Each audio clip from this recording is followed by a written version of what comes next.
l'église Saint-Joseph a un visage très fort au niveau des vitraux. C'est un ensemble complet, les 12 apôtres et puis les 5 vitraux du chœur. Ils évoquent bien sûr la personne de Saint-Joseph.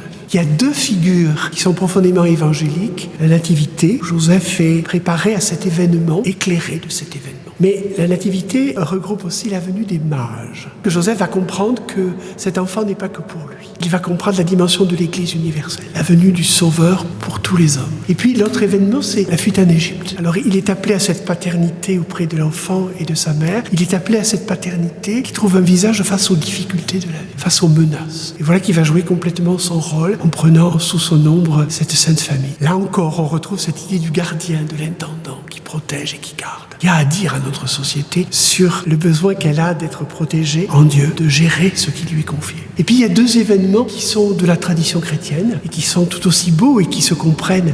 C'est le mariage de Joseph et de Marie. On le trace dans les récits canoniques. Cet amour n'est pas pour de faux. Il est vrai. Ils se sont donnés l'un à l'autre. Ils ont vécu comme mari et femme. Prends chez toi Marie, elle est ton épouse, lui dit l'ange. Donc il y a une réalité de leur relation très forte. C'est nécessaire. Et puis la mort de Joseph. Alors souvent on lit ensemble le fait qu'il ait entendu sa voix, le récit évangélique le dit, dans son sommeil. Ça veut dire aussi qu'on peut comprendre les choses de Dieu, pas seulement dans la pleine conscience, mais aussi dans une autre dimension. Et cette dimension de la mort est une autre dimension du sommeil qui pour nous chrétiens a du sens, puisque c'est le sommeil de la mort et ce n'est pas la fin, c'est la promesse de se réveiller en Dieu. Le sujet principal dans ce panorama, c'est Joseph, éducateur. C'est-à-dire qu'il est plus grand que les autres personnages, il est très digne, il est dans sa vocation paternelle assumée. Un homme. Et il met en avant Jésus qui est déjà un peu plus grand, qui n'est plus l'enfant, qui est l'adolescent. On pourrait nous rappeler l'événement au temple où Jésus parle au docteur. Joseph est là, derrière lui. Il met en avant cet enfant qui est le Sauveur. Il a compris sa vie à travers lui. Peut-être tout un message pour notre société. À la fois un saint profondément concret, profondément humain, qui éclaire beaucoup de nos vocations, mais à la fois qui s'efface et qui comprend et qui accueille l'œuvre de Dieu.